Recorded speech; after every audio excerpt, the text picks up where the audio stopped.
ও আমি রান্না করছি, তুমি এসির মধ্যে বাতাসে কি ঠান্ডা হাওয়া নিচ্ছ? রান্না করছি চোখ জ্বলে শেষ হয়ে যাচ্ছে আমার। আমি কার জন্য এত রান্না করছি? ওগো পায়ের নখ ফুটাই দাও না। তোমাকে সালাম করেছিলাম, থামো। তুমি আমাকে সালামি দাও। কখন সালাম করছো? দাও সালামি দাও। সালামি কি? সালামি দাও। সালামি বানান করো তো দেখি।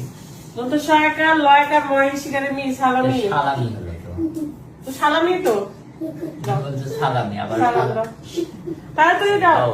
আরে দাও, দেখি আমার হাতটা এখন টিপে দিই। পা টিপে দিচ্ছি। না আরে দাও না, তুমি সবাইকে সালামি দিছো না। এরকম করো না, প্রত্যেকবার আমার সাথে এরকম করো না। দাও। এই যাও তো, রান্না করো, খিদা পাইছে। রান্না তো করছে, দেখো গরুর মাংসের গন্ধ। আবার গরুর মাংস এখানে রান্না করছিল, সব শেষ। মানে আমাদের বাসায় আলহামদুলিল্লাহ মেহমান আসছিল, কিন্তু তুমি আমাকে সালাম। যাও, স্বামী দিবে। না না, ভাইয়ার কাছ থেকে তো নিবই, কিন্তু তুমি তো যেহেতু আমার বর, তো বরের কাছ থেকে সবচেয়ে বেশি নিব। দাও। টাকা নেই। না না না, আচ্ছা তুমি সবাইকে দিয়েছো, তুমি আমাকে দাও। দাও। সালামি কেউ এই উপরে বসে থেকে নেয় না। কি করবো? দেন সালামি দেন। কত কষ্ট করছে তোমার বউ, এটা তো তোমার বোঝা লাগবে, তাই না? সারাদিন রান্না করছে, এই যে আমার আজকে উপরে এখন- উঠলে হবে না, নিচে বসো। এখন রাত 10টা বাজে, আবার রান্না করছি। ঠিক আছে। তোমার মেয়েদের সামলাতে হয় না। এটা কোনো কথা না, একসাথে নিল না। রুকাইয়া কি? সালামি দিতে বলো, আসো। বলছো বসতে, তুমি বসছো উঠছো, এটা দেখে বেশি হাসি। আম্মু বলো, আম্মুকে সালামি দিতে বলো। নাও। দিব তোমার আম্মুকে দিব। দাও দাও। এ না না না না না, আমি এগুলো নিবো না, আমি পিঙ্ক কালার নিবো। Pink colour.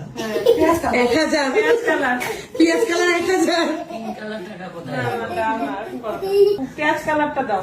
আমি এবার নিবো না রে বাবা। আরে এটা পিয়াজ কালার। না আমি এটা নিবো না, তুমি এগুলো দাও। সারাদিন কষ্ট করবো, সারাদিন সবাইকে সব টাকা দিয়ে বেড়াচ্ছে, বেশি বেশি টাকা আমার বেলা আছে, কিপটামি করে। দাও না, একটা কেন নিবো আমি?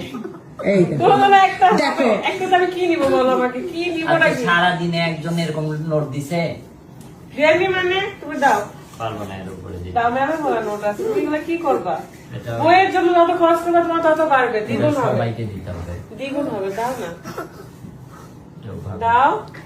প্রতিবারের মতোই এবারও ঈদের দিন বিকালে আমরা ঘুরতে বের হয়েছি। রাজশাহী সপুরা সিল থেকে আমি শাড়িটা নিয়েছিলাম এবং এটা পরে বের হলাম। আমি ভেবেছিলাম রাস্তাঘাট ফাঁকা থাকবে, কিন্তু কিসের কি এত বেশি জ্যাম ছিল প্রত্যেকটা স্পটে স্পটে। মাশাআল্লাহ, আমাদের রাজশাহী শহর কিন্তু অনেক বেশি সুন্দর। এটা সন্ধ্যার আগ মুহূর্তের একটা ভিডিও ফুটেজ। আমরা গ্যারেজে যাচ্ছিলাম আমাদের গাড়ি নিতে।